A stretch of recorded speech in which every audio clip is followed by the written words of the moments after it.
এখন করছি মাছের মাথা ভাজা, জিরে ফোড়ন দিয়েছি। কী রান্না করবো বলো তো? করবো কোয়াশ শাকে আদা জিরে বেটে নিয়েছি। এখন আদা জিরে বাটাটা দিয়ে দিচ্ছি। আদা জিরে বাটা দিয়ে দিয়েছি, এখন ভালো করে কষিয়ে নেব।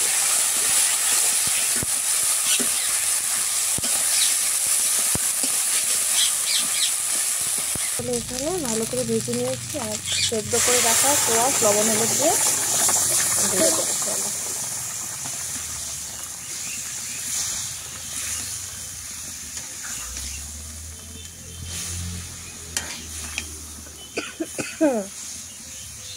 কোয়াশের ডগা কে কে খেয়েছো? তো ফাইনালি আমার কোয়াশের ডগা রান্না কমপ্লিট মাছের মাথা দিয়ে। কেমন হয়েছে জানিও। কোয়াশের ডগা এভাবে কে কে রান্না করে খেয়েছো? আমাদের একটা গাছ হয়েছে, আমাদের চলে যায়।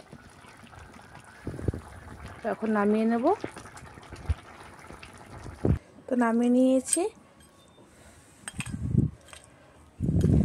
ধরছে এখনো।